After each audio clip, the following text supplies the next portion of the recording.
Nous sommes à Londres et cette bâtisse néo-médiévale derrière moi, eh bien, c'est le St James Palace, là où les princes William et Harry vivent. Ce sont leurs conseillers qui les premiers remarquent que leur boîte vocale et celle des princes héritiers font des choses bizarres. Puis, le News of the World, le plus puissant, le plus redouté des journaux de l'Empire Murdoch, publie mot pour mot 2 phrases d'un message privé laissé par le prince William sur la boîte vocale de son petit frère Harry. L'affaire des écoutes du News of the World commence. 5 ans plus tard, elle va faire vaciller les plus hautes instances du royaume et déstabiliser le groupe News International, le plus grand groupe de presse du monde. 2 employés du News of the World sont arrêtés, plaident coupables et partent en prison. Ce sont des boucs émissaires, des lampistes, ils payent pour tout le monde. Personne n'ose rien dire. On hésite à s'attaquer au puissant groupe Murdoch, proche des élites, de la police, du pouvoir. Pourtant, un journaliste va prendre son courage à 2 mains et tout balancer. Il s'appelle Sean Orr. C'est un ancien de la section showbiz du News of the World. Il avoue que depuis l'apparition des téléphones mobiles, tous les journaux populaires écoutent les portables. Le malheureux sera retrouvé mort sur son lit, 1 an plus tard, dans des circonstances qui restent encore, ma foi, extrêmement mystérieuses. Suivez-moi. Sean Orr était un praticien du journalisme populaire des tabloïds. Il connaissait les personnes, le rôle de chacun et les techniques utilisées. Depuis, on a su que tout ce qu'il disait était vrai. S'il y a conspiration, c'est plutôt du côté de la police qu'il faudrait le chercher. Je pense que c'était une rédaction incontrôlée. Avec 2 téléphones, on appelle la personne et pendant que la personne est au téléphone, on appelle la boîte vocale. C'est le plus gros scandale de l'histoire moderne de notre pays. La pratique s'était généralisée. I never condone the use of phone hacking, and nor do I have any recollection of incidences where phone hacking took place. This is the most humble day of my life. Cameron pourrait tomber à cause de l'affaire Murdoch. Il y avait comme 6000 victimes d'écoute. Rebecca Brooks m'a calomnié en disant à tout le monde que j'étais fou. Elle a même été jusqu'à demander à Tony Blair d'intervenir pour que j'abandonne l'enquête. Que je fais l'objet de surveillance.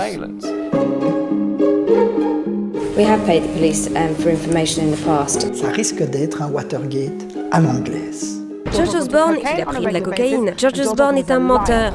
Le 18 juillet 2011, vers 17h, 2 policiers du comté du Hertfordshire enfoncent la porte d'un appartement d'une résidence située au 103 Langley Road, à Watford, au nord de Londres. Dans la chambre à coucher, ils trouvent le corps d'un homme d'environ 50 ans qui semble mort depuis plusieurs jours. Rapidement, ils constatent qu'il s'agit d'un journaliste qui se trouve impliqué dans une affaire d'écoute. L'affaire est sérieuse, elle secoue le Royaume-Uni depuis plus de 5 ans. Une affaire tentaculaire qui va ébranler le plus grand groupe de presse du monde.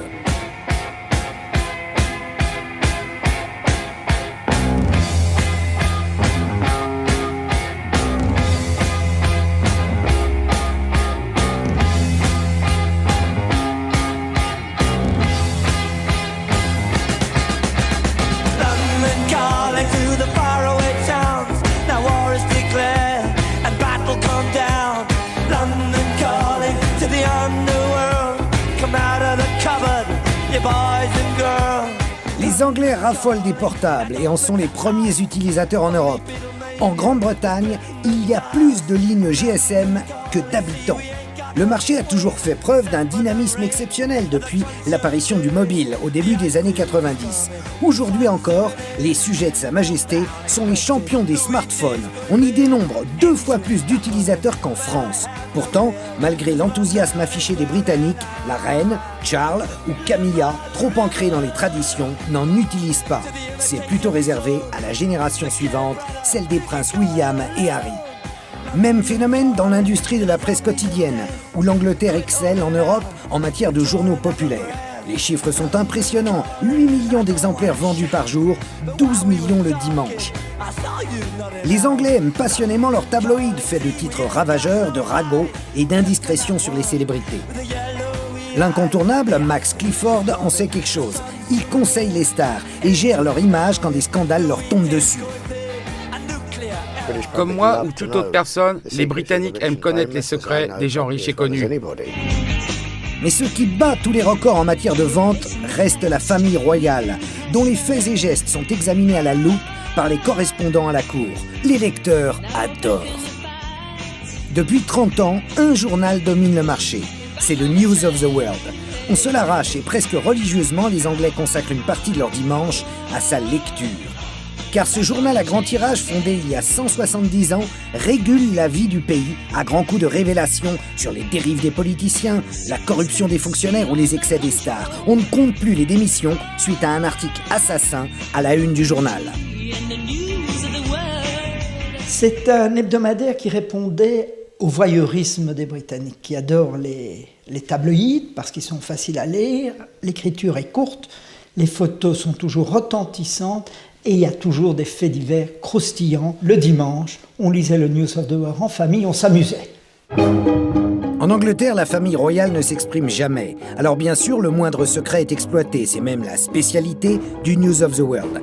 Après le décès de Diana, les quotidiens londoniens se sont repliés sur les princes héritiers, mais leur accès est réglementé, donc plus difficile. Pourtant, en 2005, des informations très privées sur ces héritiers de la couronne font régulièrement la une du News of the World. Quelqu'un renseigne le correspondant du palais. Mais qui, ou plutôt comment? Il n'y a qu'une explication logique. Quelqu'un écoute les conversations privées des princes au téléphone. Le palais alerte Scotland Yard. Très vite, les détectives de la brigade Special Branch remontent jusqu'au journaliste en charge de la royauté pour le News of the World, Clive Goodman, et jusqu'à Glenn Mulcair, un détective privé également salarié du journal. Pour eux, c'est clair, ils ont eu accès au code PIN des portables des conseillers et des princes. Au même moment, le Sun révèle que le prince Harry fréquente un club de striptease et publie cette photo qui fait scandale. Le palais est furieux. Clive Goodman publie une suite au scoop du Sun. Il cite mot pour mot le message de William à son frère, laissé sur sa boîte vocale, évoquant le désarroi de Chelsea, la petite amie de Harry à l'époque. Clive Goodman et Glenn Mulcair sont arrêtés. Ils plaident tous deux coupables et lors de leur procès en janvier 2007, sont condamnés à de la prison ferme. C'est pour le News of the World le jour le plus noir de son existence. Andy Coulson, le rédacteur en chef du journal, démissionne. En tant que responsable de la rédaction, il aurait dû déceler les activités illicites de son reporter, mais il dit tout ignorer. C'est l'arrivée des portables qui a amené le News of the World, qui était déjà à la pointe du journalisme d'investigation, à franchir cette ligne jaune de la légalité. Contre toute attente, Andy Coulson est nommé un mois plus tard conseiller en communication du leader conservateur de l'opposition, David Cameron. John travaillait pour le News of the World et d'autres quotidiens populaires. Il préfère rester anonyme et nous explique comment les journalistes accédaient aux boîtes vocales. Toutes les compagnies de téléphone ont un mot de passe général, ça peut être 1, 2, 3, 4 ou quelque chose comme ça. Et du moment que la personne ne met pas son propre, ne le change pas, n'importe qui peut rentrer dans la boîte vocale de n'importe qui. Il faut tout premièrement que le portable ciblé, disons, soit éteint ou pas joignable ou occupé. Voilà. Avec 2 téléphones, on appelle la personne et pendant que la personne est au téléphone, on appelle la boîte vocale avec l'autre téléphone et comme ça on peut rentrer dans la boîte vocale de n'importe qui. La police indique que la boîte des princes a été piratée à 390 reprises par le News of the World et révèle pour la première fois l'existence de 6 autres possibles victimes d'écoute qui n'ont rien à voir avec la famille royale. Parmi elles, le mannequin Elle Macpherson, Gordon Taylor, le président du puissant syndicat des footballeurs professionnels, et Max Clifford, le grand Manitou des relations publiques à Londres. C'est très désagréable d'apprendre que vos messages, voire vos conversations sont écoutées. C'est une atteinte à la vie privée. J'imagine que de toutes les personnes écoutées, je devais être le moins concerné, car j'entretenais des relations avec les dirigeants des journaux de News International. J'ai même été la source de leur plus grand scoop. Scotland Yard saisit des centaines de documents qui démontrent que les téléphones de stars, de membres du gouvernement, de sportifs, de tous ceux qui font l'actualité, sont également piratés. Pourtant, les policiers de la police, censée être la plus efficace du monde, ne bougent pas d'un cil. Ils s'en tiennent à la responsabilité de 2 personnes, Clive Goodman et Mulcair, le détective privé chargé de la technique. Ils décident de classer l'affaire. L'idée, c'est circuler, il n'y a plus rien à voir. La police a saisi chez Mulcair des dizaines de cahiers manuscrits, avec plus de 4000 noms de célébrités, leurs numéros de téléphone et leurs codes de messagerie. un véritable bottin mondain, mais aussi 11 000 feuillets d'informations et de transcriptions d'écoute. Mais étrangement, les magistrats du parquet, le Crown Prosecution Office, ne seront jamais mis au courant par la police de l'étendue de ces écoutes. L'enquête et les poursuites s'arrêtent là. Des sacs poubelles remplis de documents sont laissés dans les sous-sols de Scotland Yard. Ils y resteront pendant 4 ans. L'enquête de police est sans équivoque. Seuls Goodman et Mulcair sont coupables et l'affaire est classée. A priori, rien ne permet de douter de Scotland Yard. Et pourtant... Les liens entre la police et les journalistes ont été très forts dans ce pays. Il y avait une connivence entre la police et le groupe Murdoch. Mais je crois que ça allait plus loin. C'est-à-dire que la police partageait les valeurs du groupe Murdoch. Conservateur, anti-européen, pas très porté sur la société multiethnique. Et donc, il y avait non seulement une connivence d'argent, des enveloppes qui passaient de l'un à l'autre, mais également une connivence idéologique. Et cette connivence d'argent et cette connivence idéologique ont fait que la police a été infiltrée par le groupe Murdoch et que, pendant des mois, la police n'a rien fait. Et le problème, c'est qu'il y a eu de l'argent qui a circulé entre les deux parties. Et ça c'est illégal. En 2003, Rebecca Brooks, alors rédactrice en chef, ira jusqu'à admettre publiquement avoir payé des policiers. We have paid the police for information in the past, and it's been... And will you do it in the future? Un aveu surprenant et dangereux pour le groupe Murdoch. Andy Coulson vient à sa rescousse. We operate within the code and within the law, and if there's a clear public interest, then the same holds for private detectives, for subterfuge, for video bags, whatever you want to talk about. It's illegal for police officers to receive payments. No, we don't. As I said, within the law. La presse britannique, qui est pourtant réputée très efficace et de bonne qualité, craint que l'affaire ne se retourne contre elle.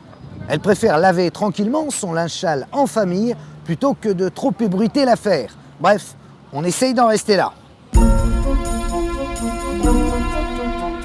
Mark Lewis est l'avocat des victimes du News of the World. Il est le premier à s'être porté partie civile. Vous savez, il est très difficile qu'un sujet impliquant les médias soit publié, surtout quand les gens impliqués et ceux qui vont raconter l'histoire font eux-mêmes partie des médias. Si vous parlez à des journalistes dans notre pays, ils vous diront tous qu'il existe une règle non écrite qui stipule que l'on ne publie pas d'infos négatives sur vos concurrents. C'est semblable à de l'autodestruction. Par exemple, quand Goodman est allé en prison en 2007, l'information était pratiquement ignorée. C'était un vrai mur du silence. Aucun des autres journaux n'a osé traiter le sujet, sauf le Guardian ou l'Independent, considérés comme des journaux de gauche. On peut en déduire qu'ils ne voulaient pas s'attaquer aux news internationales, de peur d'être attaqués à leur tour, j'imagine. Le seul qui ose s'attaquer à l'empire Murdoch, c'est Max Clifford. Lorsque j'ai traîné News of the World devant les tribunaux, personne n'osait le faire.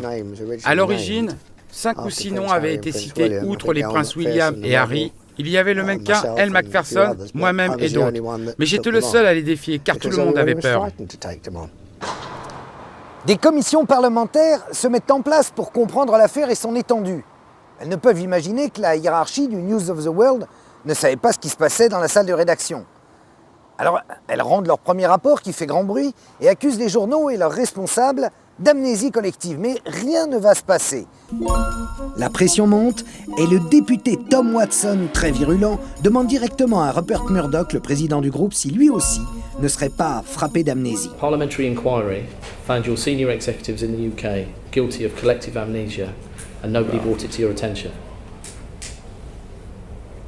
I don't see why you think that's not very serious. Yeah, but you're really not saying amnesia, you're really saying lying. Les dirigeants de News International ont suivi le code du silence lorsqu'en février 2010, nous avons publié les résultats de notre première enquête. Nous les avons trouvés coupables d'amnésie collective et avons conclu qu'il était inconcevable que d'autres à News of the World n'aient pas pu participer aux écoutes.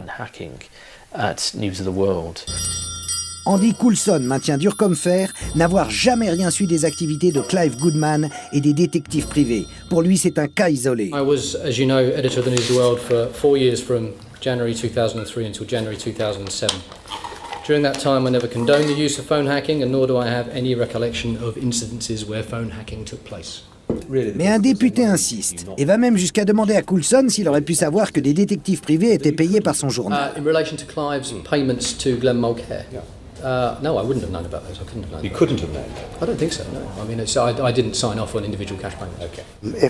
Si Andy Coulson ignorait que d'importantes sommes d'argent étaient dépensées sans qu'il ne le sache, c'est qu'il faisait mal son métier.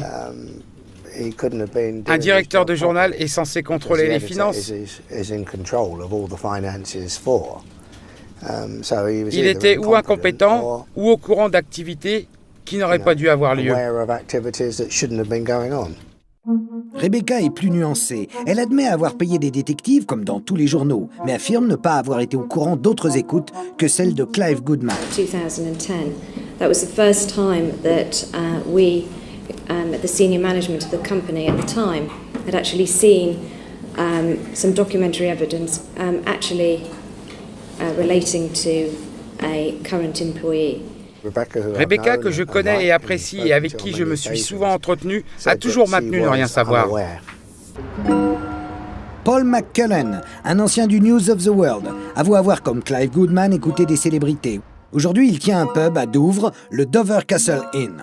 C'est vrai que Rebecca Brooks et Andy Coulson est au courant de notre tactique. Rebecca Brooks, elle est le features editor avec le même budget. C'est impossible de dire que je ne connais pas pourquoi je dépense presque 4000 livres chaque semaine. C'est impossible parce qu'elle est le chef. Le groupe Murdoch est très hiérarchisé. Tout au sommet, il devait être au courant. Mais le groupe tient bon. Rupert Murdoch lui-même dément et se justifie devant les députés. I'm sorry, if I can just say something, and this is not as an excuse, maybe it's an explanation of my laxity. The News of the World is less than 1% of our company. I employ 53,000 people around the world who are proud and great and ethical and distinguished people, professionals in their life, and perhaps I'm spread watching and appointing people whom I trust to run those divisions. Une nouvelle commission d'enquête tente d'établir les moments où le Parlement a été induit en erreur par les dirigeants du News of the World. Le rapport n'a pas encore été publié, mais il ressort clairement que certains responsables nous ont menti et avaient bel et bien connaissance de ces pratiques lorsqu'ils ont témoigné devant nous en 2009. Puis, en 2009, coup de théâtre. Le journal The Guardian révèle que quelques mois plus tôt, le groupe Murdoch a secrètement négocié un accord avec une des victimes des écoutes. Le groupe a accepté de transiger sans faire de vagues. Qu'est-ce que ça veut dire? Eh bien, essentiellement, que d'autres journalistes du journal ont écouté d'autres personnes que les membres de la famille royale, qui logent derrière moi, qui crèchent derrière moi. Ce que les responsables du News of the World ont toujours nié. C'est la révélation d'un paiement important par le groupe à Gordon Taylor, une victime d'écoute, qui a pour la première fois révélé qu'il y avait potentiellement d'autres victimes et d'autres journalistes impliqués. Le Guardian, jour après jour, révèle l'ampleur des écoutes. On arrive à des milliers de gens, mais le Guardian est accusé de faire du sensationnalisme. Pour sortir de cette situation, pour donner de la crédibilité aux informations de Nick Davis, le Guardian alors prend la décision courageuse de faire appel au New York Times. Pourquoi? Pour deux raisons. Tout d'abord, le New York Times a une réputation, comme toute la presse américaine, de vérifier les faits. Donc tous les faits du Guardian seront vérifiés par le New York Times en toute autonomie. Au bout du compte, le New York Times ne trouvera rien de nouveau, mais confirmera toutes les informations. Ce n'est que quand le Guardian a pris la décision courageuse de sortir l'information du paiement à Gordon Taylor en 2009 que tout s'est écroulé. Les autres journaux n'ont pas suivi et il faudra que le New York Times publie sa propre enquête pour que le scandale explose. La source du New York Times s'appelle Sean Orr. Il est le seul à parler à visage découvert. Il confirme sans sourciller que l'état-major de News of the World savait et poussait même à ces pratiques.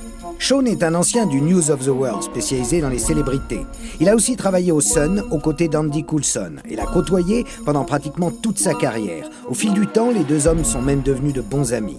Sean Orr est un journaliste à l'ancienne, passionné par son métier. Un personnage sympathique, enjoué, disponible, que tout le monde appréciait. Après le New York Times, c'est à la BBC que Sean Orr va réitérer ses révélations, accompagné de son avocat. It was endemic. You know, it happened. When you say it was endemic, phone hacking and the use of illegal practices to secure stories, that was endemic. Is that what you're saying? Yes. Yeah. People were scared, right? So if you've got to get a story, you've got to get it. And you have to get that by whatever means. Were you subject to that pressure? Yeah.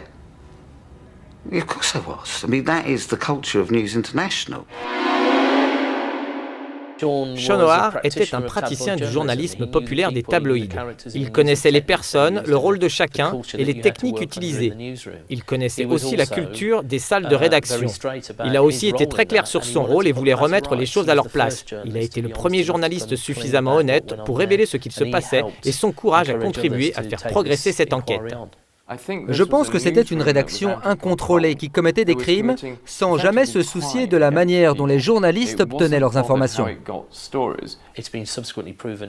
Depuis, on a su que tout ce qu'il disait était vrai. C'est en quelque sorte un personnage central de ce scandale.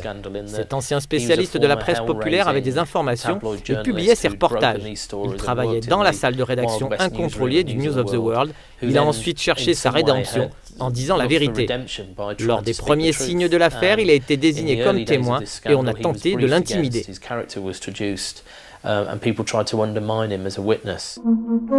Sean sera entendu par la police non pas comme témoin mais comme suspect.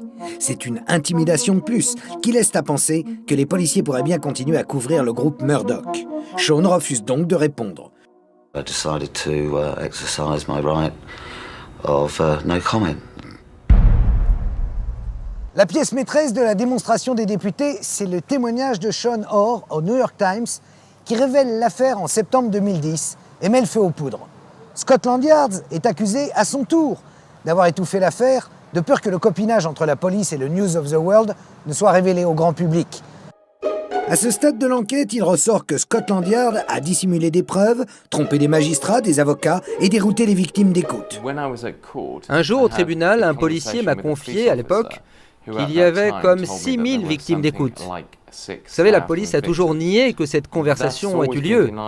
Même son de cloche chez News of the World qui disait que c'était irréaliste. Sauf que 5 ans plus tard, en novembre 2011 de mémoire, Scotland Yard annonce l'existence de 5800 noms sur les documents saisis.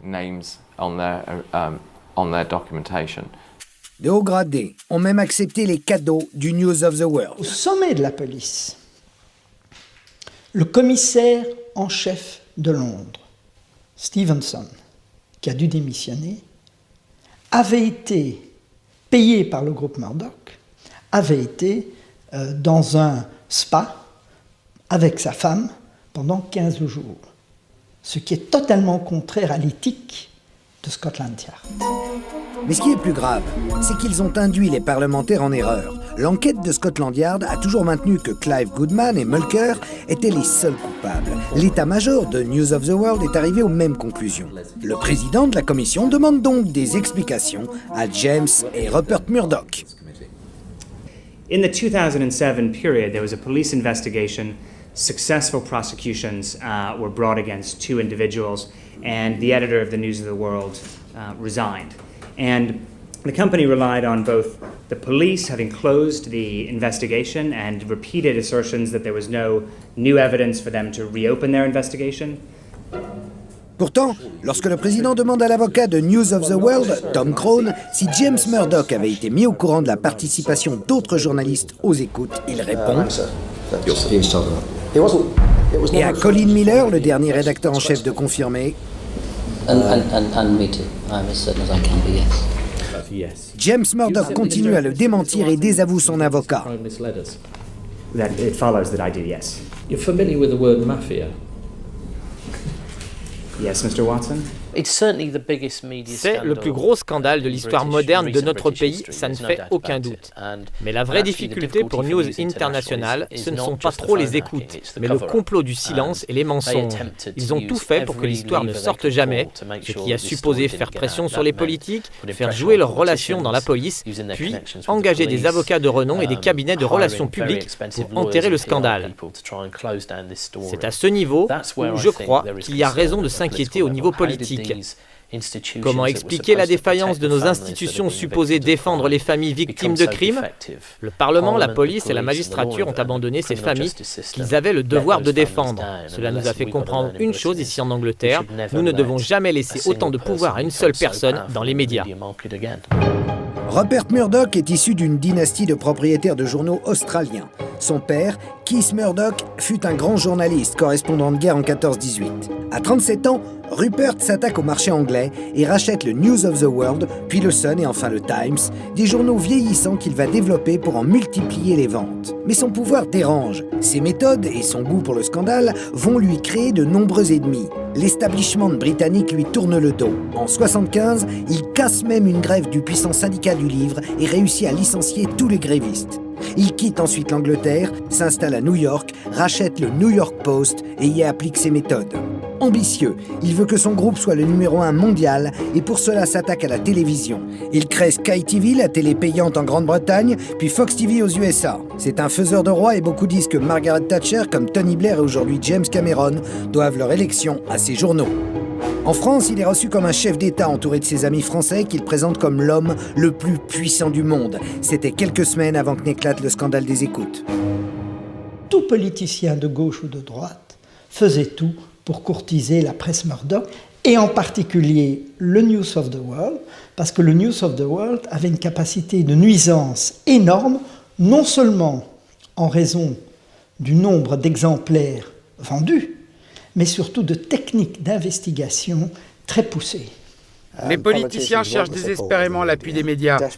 Ce qui est important, c'est de savoir ce qu'ils donnent en retour. Have you ever imposed any preconditions upon a party leader in the UK before giving them the support of your newspapers? I've never guaranteed anyone the support of our newspapers. We had been supporting the Thatcher government and the Conservative government that followed, and we felt it had got tired, and we changed and supported the Labour Party, whenever it was, 13 years ago, with the direct loss of 200,000 circulation. Rupert Murdoch avait énormément d'influence sur notre gouvernement. N'oubliez pas que c'est probablement grâce au Sun et au News of the World que David Cameron a pu se démarquer des travaillistes et gagner les élections avec l'aide des libéraux-démocrates. Sans le soutien des millions de lecteurs du Sun et du News of the World, il ne serait probablement pas Premier ministre. Sur les conseils de son ami et directeur de campagne George Osborne, David Cameron embauche Andy Coulson comme conseiller en communication pour sa campagne. Ça va étonner du monde. David Cameron, très proche du groupe Murdoch, qui a bien compris ce que le groupe Murdoch avait fait pour Tony Blair, prend comme directeur de la communication Andy Coulson alors qu'il est dans l'opposition. Était-il au courant des méthodes du News of the World? Sans doute, mais pas dans les détails, sinon il n'aurait pas pris Coulson. Mais il s'est dit, moi ce qui compte, c'est que j'ai le groupe Murdoch à mes côtés, avec l'élection très serrée qui se pointe en avril-mai 2010. Que le rédacteur en chef du plus scandaleux tabloïd du dimanche, ce qui explique son succès, devienne le conseiller en communication du Premier ministre alors qu'il n'a jamais travaillé dans les relations publiques. Ça n'a pas de sens. C'est la réhabilitation de Coulson. Ça, c'est le prix pour avoir Rebekah Brooks et James Murdoch à son côté pour gagner l'élection. Quand le Guardian, suivi du New York Times, révèle l'ampleur des écoutes, David Cameron continue à le protéger. Pourtant, il ressort clairement que Coulson savait. The time that Andy Coulson spent at number 10 Downing Street, the work he did for the government, no one has made a complaint against. And that does seem to me to be important because what I've said is I gave him a second chance after he had resigned from the News of the World because of what happened under his watch. And no one has raised with me any of his conduct at number 10 while he carried out that job. Cameron hésite d'autant plus dès que le Guardian sort toutes ces révélations sur le rôle de Coulson dans les écoutes téléphoniques. Eh bien, Cameron ne limoge pas Coulson. Il attend jusqu'à la dernière minute. On peut se demander si Coulson n'a pas des éléments de chantage sur Cameron, ce qui expliquerait son hésitation à le limoger. Andy Coulson écoutait tout le monde et avait des informations sur tout le monde. Peut-être même sur George Osborne, l'actuel chancelier de l'échiquier, le numéro 2 du gouvernement. Vous savez, les infos obtenues pouvaient être utilisées de bien des manières, et pas nécessairement être publiées d'ailleurs. On pouvait empêcher quelqu'un de faire quelque chose, ou faire un échange du style « On ne publie rien si vous faites ceci ». Est-ce que Cameron et Osborne ont été mis sous écoute par les forces de News International et tout ça, et c'est comme ça qu'ils les tiennent? C'est fort possible. Je pense que ce serait un peu risqué de leur part, ce serait un peu gros, mais peut-être. Pour Nathalie, ça ne fait vraiment aucun doute. À l'époque, elle gérait une agence d'escort girl fréquentée par George Osborne et ses amis. Son téléphone était écouté. Aujourd'hui, Nathalie est une bombe à retardement. Elle s'apprête à publier un livre. Andy Coulson a de lourds secrets sur George Osborne. George Osborne fréquentait des soirées avec moi, avec des prostituées, et je lui ai envoyé des filles pour les fêtes au Bullingdon Club. George Osborne est souvent venu à mes fêtes, il a pris régulièrement de la cocaïne. George Osborne est un menteur, et s'il croit duper les gens en racontant qu'il a engagé Coulson pour une toute autre raison, c'est qu'il nous prend pour des sots.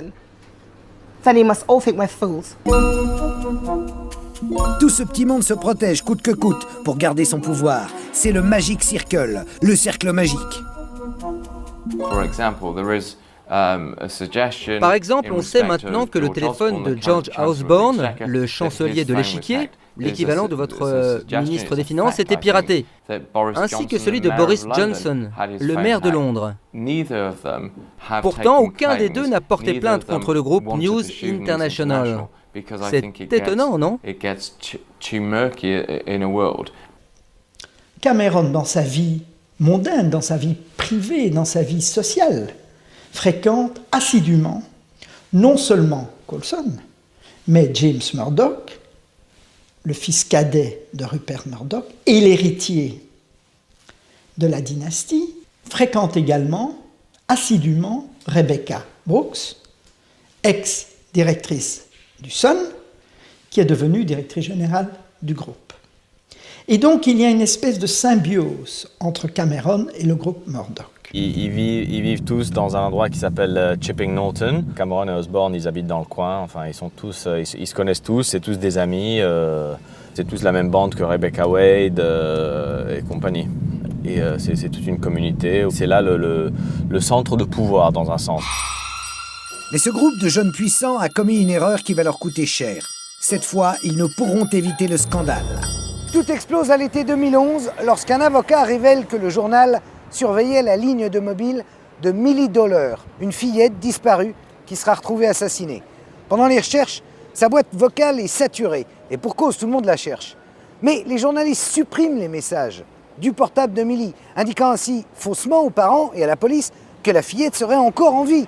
Là, l'opinion publique est écœurée. Et Murdoch décide de fermer purement et simplement News of the World.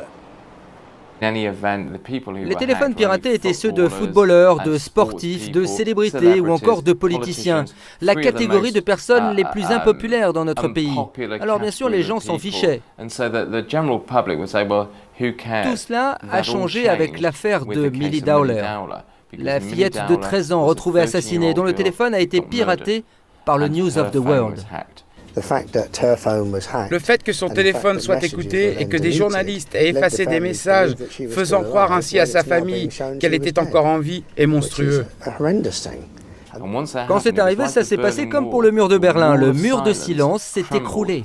Un rejet et un écœurement comme personne n'en avait jamais vu. Ce fut un tournant décisif. Il y a eu pendant des mois auparavant des allusions à ce que la ligne de victimes de crimes sérieux pouvait avoir été écoutée. Les parents de Millie Dollar sont reçus par le Premier ministre. Rupert Murdoch leur a présenté des excuses.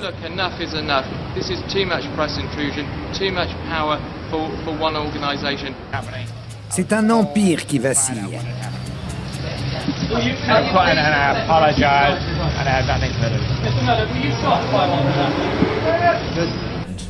This is the most humble day of my life. Rupert Murdoch décide de fermer le News of the World après 40 ans de règne incontesté. Les lecteurs n'ont plus confiance, il les a trahis. Ce même jour, l'homme le plus puissant des médias est entarté, en pleine séance parlementaire. Wendy, sa deuxième épouse, évite le pire. À sa sortie, Rupert Murdoch est tué par la foule.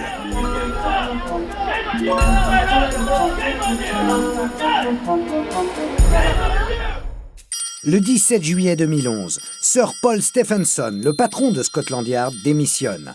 Après les accusations contre la police de complicité et dissimulation de preuves, la situation devient intenable. Même chose pour John Yates, le patron de l'antiterrorisme britannique, qui démissionne à son tour le lendemain. On n'a jamais vu ça. Le 18 juillet, John Orr, le père de Sean, s'inquiète. Il y a 5 jours qu'on n'a plus de nouvelles de son fils. Diana, sa maman, l'a eu au téléphone le 13 juillet dernier, et depuis, plus rien. Un voisin l'a aperçu il y a quelques jours sur son balcon en train de fumer une cigarette. Joan, son épouse, est absente. Elle est partie en vacances avec sa mère. Sean était très agité ces derniers temps. Inquiet, nerveux, il avait balancé le système Murdoch et ce qui se passait au journal. Par moments, il regrettait, s'en voulait. Il a créé le scandale et en était conscient. Il en parlait volontiers à ses parents, non sans fierté. Il a passé sa carrière à courir après les stars pour leur soutirer 3 mots et faire la une de son journal, mais toujours à la loyale. Il ne pouvait accepter de voir son ancien ami Andy Coulson mentir éhontément devant tout le monde pour sauver sa peau. Bien sûr qu'il savait, il avait même créé et imposé les Dark Arts, les tactiques de l'ombre à toute sa rédaction. Sean avait même été à son mariage, le seul de la rédaction à y assister. Ce matin-là, son père appelle la police. Une patrouille arrive et les policiers sonnent à la porte de l'appartement du premier étage. Pas de réponse. Pourtant, sa voiture est garée sur le parking, c'est plutôt inquiétant. Ils soulèvent la languette de la boîte aux lettres et aperçoivent les pieds d'un corps allongé sur un lit. Ils forcent la porte et découvrent le corps sans vie d'un homme d'une 50aine d'années allongé sur son lit. Il est vraisemblablement mort depuis plusieurs jours. Ils appellent immédiatement du renfort et un médecin. La police identifie rapidement la victime. Il s'agit bien de Sean Orr, 47 ans, le résident de l'appartement numéro 30. C'est une affaire sensible. La police scientifique est appelée sur place. Il constate que rien n'est dérangé, que tout est à sa place. Pas de traces d'effraction ni de bagarre, mais on trouve du sang sur la moquette avec à côté un produit nettoyant. La police trouve aussi des canettes de cidre dont une est vide. Quelques heures plus tard, alors que l'annonce de sa mort fait l'effet d'une bombe, la police du comté annonce que son décès n'a rien de suspect. Comment peut-on affirmer une chose pareille alors qu'une enquête pour déterminer les causes de la mort est ordonnée sur le champ et que l'autopsie n'a pas encore été pratiquée? Incroyable! Il y a les deux qui balancent cette affaire et moi, je suis le seul qui est encore vivante. Mais je crois que c'est un truc naturel. Il a un problème des drogues. À la fin, il devient un peu paranoïde. Il a les vrais problèmes. Surtout avec sa santé. Ouais, c'est possible que quelqu'un a peut-être donné lui les mauvaises drogues, je ne sais pas, mais ça c'est une théorie de conspiracy. Mais je crois que c'est juste sa santé, c'est vraiment pas bon à la fin. S'il y a conspiration, c'est plutôt du côté de la police qu'il faudrait le chercher. Parce qu'eux étaient proches du groupe Murdoch. C'est une grande perte pour les gens qui veulent aller au fond des choses, mais aussi pour sa famille. Il a mené une vie agitée et intéressante. Et j'espère que les gens n'oublieront pas que c'est le premier journaliste à être suffisamment honnête pour dénoncer ce qu'il se passait. Et grâce à son courage, il a contribué à ce que cette enquête parlementaire progresse. En tout cas, je ne l'oublierai pas, et je pense que les gens qui écriront l'histoire ne l'oublieront pas. Pour les gens qui l'ont connu, il a laissé un souvenir impérissable. Les journalistes et les avocats à qui j'ai pu parler le considèrent avec respect et saluent son intégrité et la façon dont il a dénoncé le scandale. 4 mois plus tard, le médecin légiste se prononce sur les causes de la mort de Sean. Les résultats sont publics et communiqués à la famille au tribunal. Après 1 an d'abstinence, Sean a recommencé à boire, a-t-il révélé. C'était en décembre 2010, quelques mois après les révélations au New York Times. La pression était trop forte, avait-il confié à son médecin. Le docteur qui le suivait dans son sevrage. Il s'était raccroché à l'alcool comme dernier recours. Pourtant, un taux très faible et en dessous de la limite autorisée a été retrouvé dans son sang. Aucune trace de drogue et seuls les médicaments qui lui avaient été prescrits ont été retrouvés. Pas de traces suspectes non plus. Les médecins ont observé néanmoins des lésions cutanées sur son corps et des ecchymoses sur le dos. Mais selon la famille, Sean tombait souvent et les hématomes tardaient à se résorber à cause de problèmes de coagulation du sang. Le médecin légiste a conclu que Sean Orr était mort des suites d'une maladie du foie, une cirrhose, donc de cause naturelle. Mais Sean Orr n'a pas été le seul à subir des pressions. Mark Lewis aussi. Moi-même, alors que je poursuivais le groupe Murdoch en justice, je suis informé que je fais l'objet de surveillance. Vous vous rendez compte? Un avocat de la partie adverse surveillé par des détectives. Mais c'est indécent. Encore plus choquant, ma fille de 14 ans à l'époque a été filmée par des gens du News of the World. Tout comme mon ex-épouse photographiée à son insu. James Murdoch s'est excusé au Parlement, assurant qu'il n'était pas au courant. Mais il était quand même à la tête d'une organisation qui se permettait de faire des choses pareilles. Avec le recul, on peut se demander pourquoi faisait-il cela. C'est évident qu'il voulait trouver quelque chose pour me faire renoncer à mes actions contre eux. J'en suis persuadé.